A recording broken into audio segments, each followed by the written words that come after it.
can hear people wanting to do two things: talk about themselves and give advice. They think of those pretty memes as good advice. Those are just pretty memes. A bird in the hand is worth what? What's that got to do with the cost of tea in China? And what the fuck does tea in China have to do with my situation here?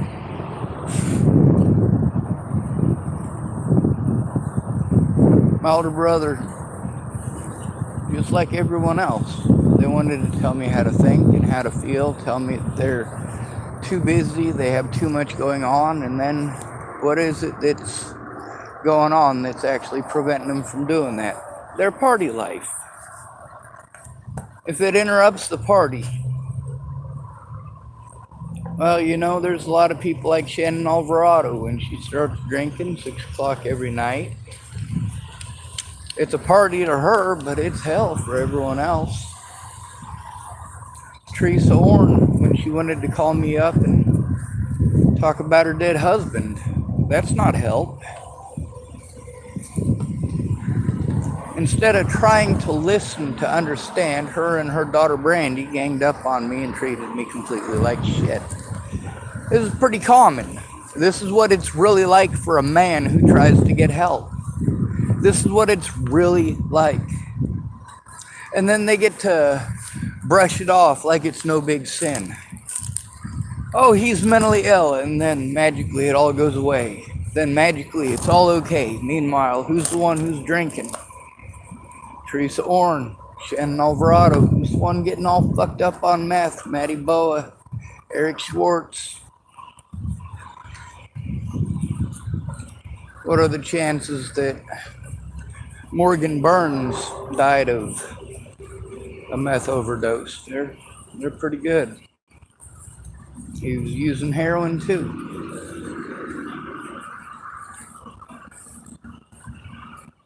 People love that I'm honest until I'm honest about them.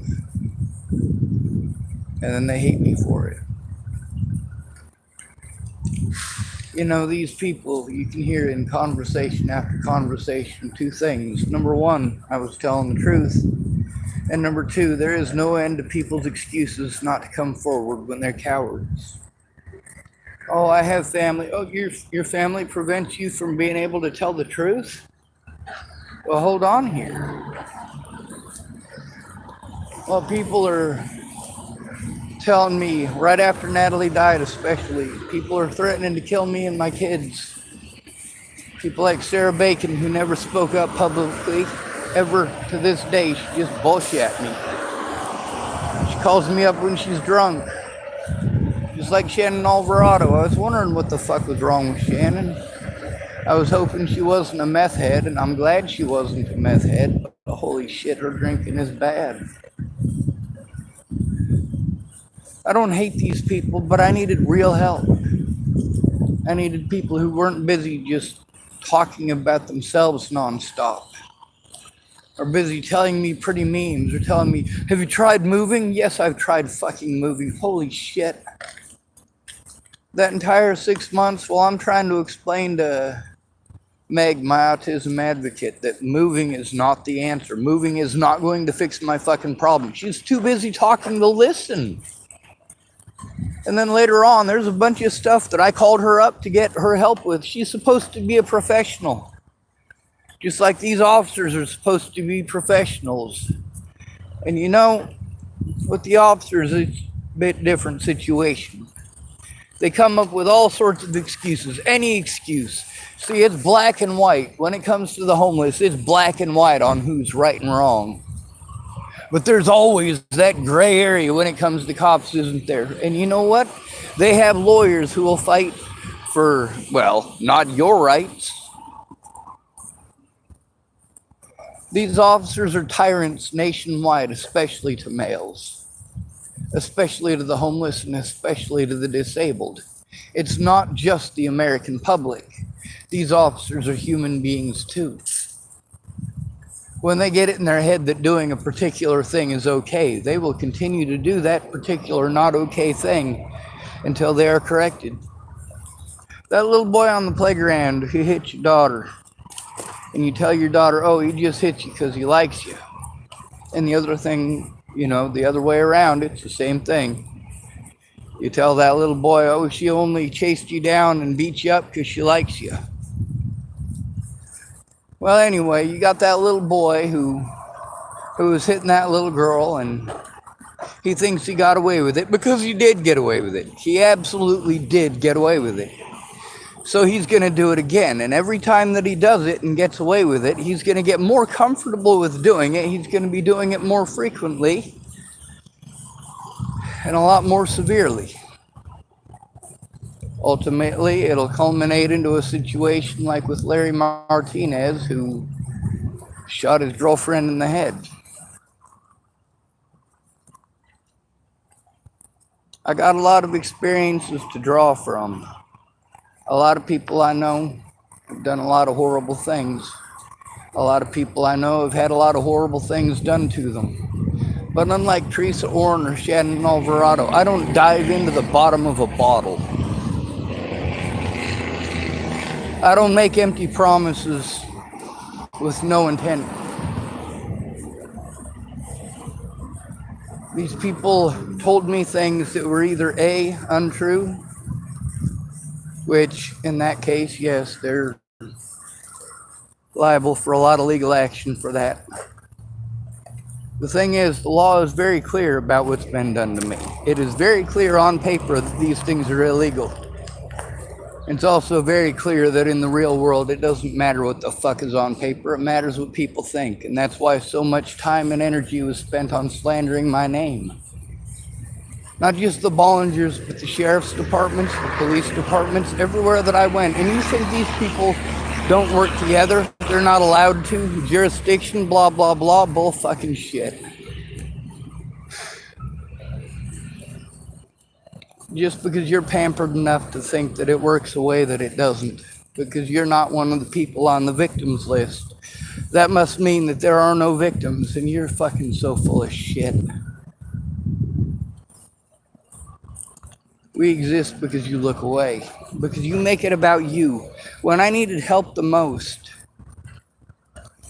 Shannon Alvarado wanted to make it about her. Teresa Orn wanted to make it about her. Even the professionals I went to, like Marcia Estrada and Megan Mesigatis. A lot of the recordings with them I haven't posted up because it's got a lot of their personal information in it. I didn't ask them to make it about them. And that seems to be very common. A lot of people, when they don't keep their word, they make it about them. Neil DiMaccio, he did that on one of Kinga's posts. She wanted to post up about Elijah McClain. They did the same thing to me that they did to Elijah McClain, but I survived it. Elijah McClain did not. King and Nichols could have spoken up and actually affected change instead of pretending I don't exist and only posting up about people who are complete strangers. She knows me in person. She could have spoken up. All of these people could. And that's the problem between coordinating and working together or ignoring me and then being pissed off that I spoke the truth loud and proud and recorded our phone calls to prove I was telling the truth loud and proud. And then these people want to play victim. Over and over, same strategy. People are predictable. You get busted lying, you play victim. The cops, one of the things they wanted to do is they wanted to entirely ignore the abuse and tell me things like, oh, we can't do anything about slander. Oh, we can't do anything about people's opinions. That's bullshit. Pressing false charges on a man and having him put in the newspaper and on the news affects public opinion. Don't tell me you can't affect public opinion. That's exactly what they did. They went out of their way to try to frame me for a murder I didn't commit. And when they realized I didn't commit it, they went out of their way to try to hide the crimes that they committed. And they knew that they would get away with it just by calling me mentally ill. By pressing false charges against me, they deprived me of the ability to see the people that I needed to see. They deprived me of the resources that were needed to travel to the places that I needed to travel. They cut me off from the assistance that I needed when I needed it. They cut me off from any sort of financial assistance. And a lot of you guys want to shove it in my face that I have disability now. Finally, I got it back. A second time, I had to try to fight for it to get it back after Natalie was killed. Twice. Because of things that I was forced to do to try to get people to look at the fucking evidence, because my so-called friends, the same ones before Natalie was killed, same shit afterwards. From Miss Peaches to Miss Jerry. Fuck. You know? A lot of those people, I'd gotten rid of them. I got rid of them when I was in Virginia. I stopped being friends with Line and Amanda Ingline and Jerry Sparks and all of them over a very racist post. And you know what? After Natalie died, when they wanted to come back into my life, I knew better, but I was desperate. Just like now, I am still desperate. You back somebody into a corner. Let me explain it like this. If you back a rabbit into a corner, it'll bite you. The fact that I have been as incredibly peaceful as I have been through all of this, through all of the violence, having to do it alone, being told, oh, well, you've got an autism advocate now. She's not doing shit. All these people telling me what an autism advocate is supposed to do. From the sheriff's department to Amanda DeMette.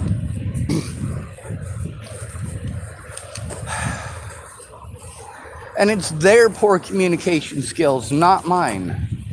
It's their inability to listen to the victim. If they're going to help me, they need to know what the fuck is going on. And how the fuck are they going to know what's going on if they're busy talking about themselves?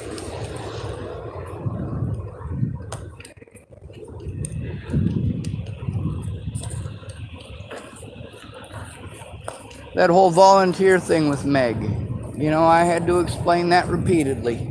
She'd explain it to me and I'd explain it to the cops. Then the cops would explain to me that I was wrong and that Meg's job was to assist me with all these things that she was not assisting me with. And I'd call her up and I'd explain to her, hey, this is what the sheriff's department says you're supposed to do. And she would explain to me again, no, that's not what I'm supposed to do. And I would explain to her again, you need to talk to the sheriff. You need to tell the police this. They're telling me one thing, you're telling me another. You're both supposed to be professionals, and neither one of you are being professional. Meanwhile, Scott DaCosta at that point had every reason not to be professional. He had every reason at that point to abuse his position, to try to hide the crimes of himself at that point, as well as his fellow officers. The deputies under his employ. He lost over 20 deputies. This is a town with like 500 people. He lost over 20 deputies in 5 years. Over 20 deputies. That's just insane. That's a hell of a turnover rate. But none of them wanted to listen. They wanted to twist things into something they weren't, or claim things happened in places that they didn't happen at, or that things did not happen that are actually recorded and on YouTube. Explain that one to me. It's recorded, it's on YouTube, so it's very real, it very much did happen, yet they tried to pretend that I was schizophrenic for saying and claiming those things. Now, how do they get away with that? They call you mentally ill, and then you're not allowed to show anything. Your lawyer's not going to fucking try. They already know it's a fucking lost cause. They're not going to put forth any goddamn effort. There's a fucking meth head with 3 kids that they're going to try to save instead.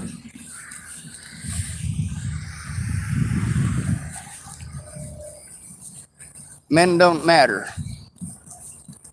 Especially not homeless men, especially disabled men.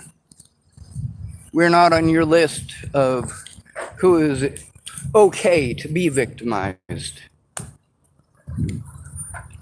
We're on the list of it's acceptable to victimize this person. But when you look at the list of victims, you see that we're at the very top of the list. Why is it we're at the very top of the list? It's because you ignore us. It's because we don't matter. It's because just one little bit of slander is enough to get people running for the hills like cowards.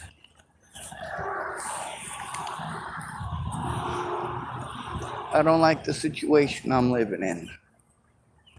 People say, if you don't like it, change it. I'm trying. Well, you think it's just that fucking easy? You just say some pretty words and magically everything is fixed? It doesn't work that way.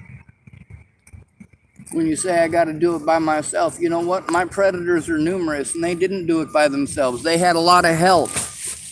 Well, you guys didn't care enough to find out what was going on and you just wanted to listen to rumors. There's a lot of people on the internet listening to those rumors.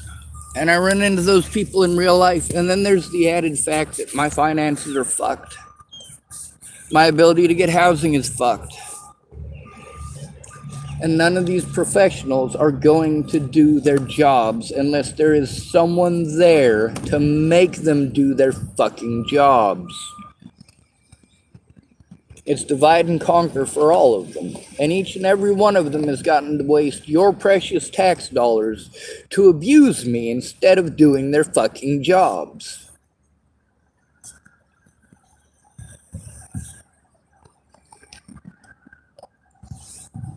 Fact is, Meg is a witness to a lot of stuff, even all the way from Lincoln. And she needs to come forward about those things. It is not okay that I have to take this victimization for the rest of my life because people aren't coming forward about what they know. Meg needs to. She is a mandated reporter according to the state of Nebraska, and the moment I started telling her about the crimes committed against me, she was mandated to report it. Why didn't she?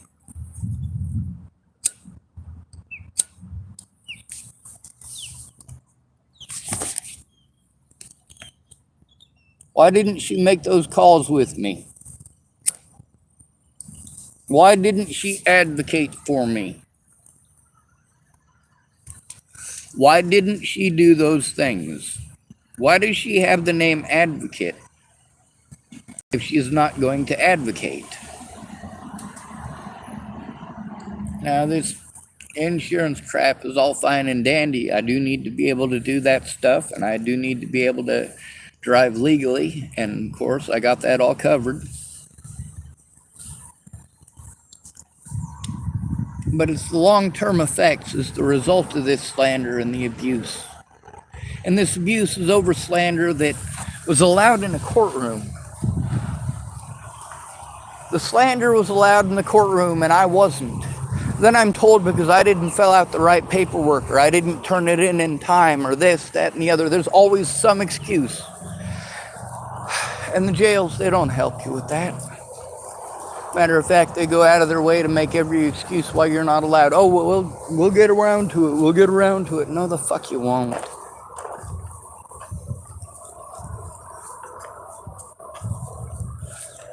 After all these situations with the police, I needed a safe place where I could sit down and write down what was happening. That shouldn't have been too complicated, but apparently it was. There's always some junkie that people are taking care of. Like Joshua Eichelberger. I get it. I really do. Tabby is a very large woman.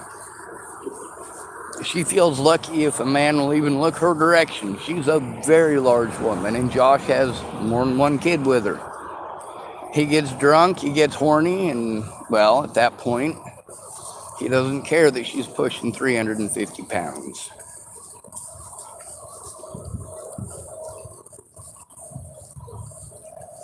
And he pretty much always stayed drunk.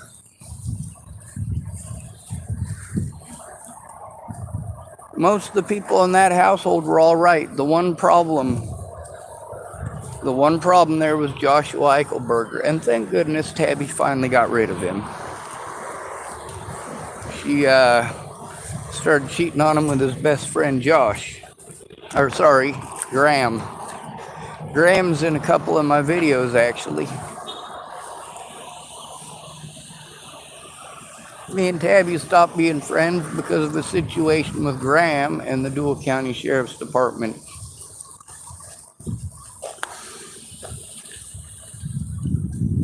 That situation should have been taken seriously, but Graham didn't take it seriously. That officer didn't take it seriously, and the sheriff didn't take it seriously.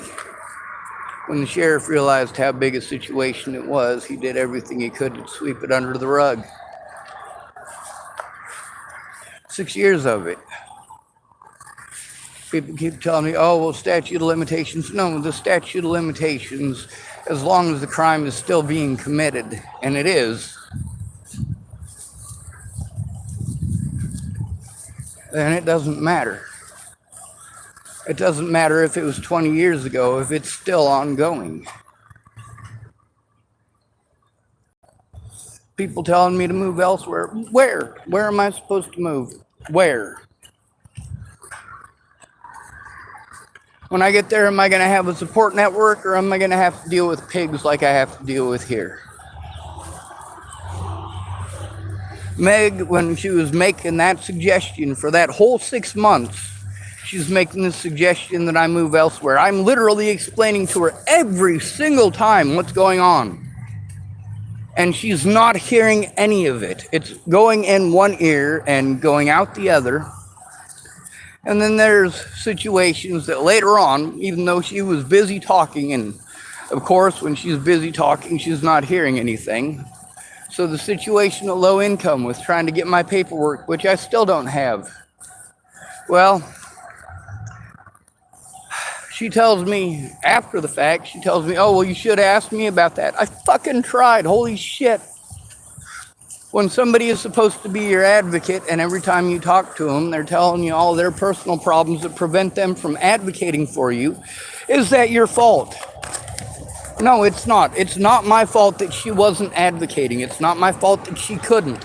It's not my fault that she did not inform the courts of that. It's not my fault that she didn't inform Dual County Sheriff's Department of that. It's not my fault that for 6 months of me begging her to fucking call them and explain to them, because every time I went to the cops about a situation in town, it was, well, you need to talk to your advocate. Jesus fucking Christ. How many times she got to tell me it's not her job before she tells them it's not her fucking job?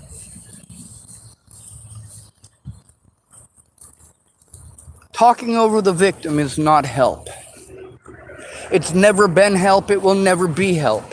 When you're busy talking about yourself, you are not becoming informed about the people you're supposed to be helping. You're not listening to the situation that they're in. When you're busy making suggestions, your suggestions are not based on the situation that they're in. They're based on your assumptions. Oh, you thought of something real quick that's going to fix their situation. No, the first thing you need to do is become fucking informed. After 6 years, there's a lot to get informed about.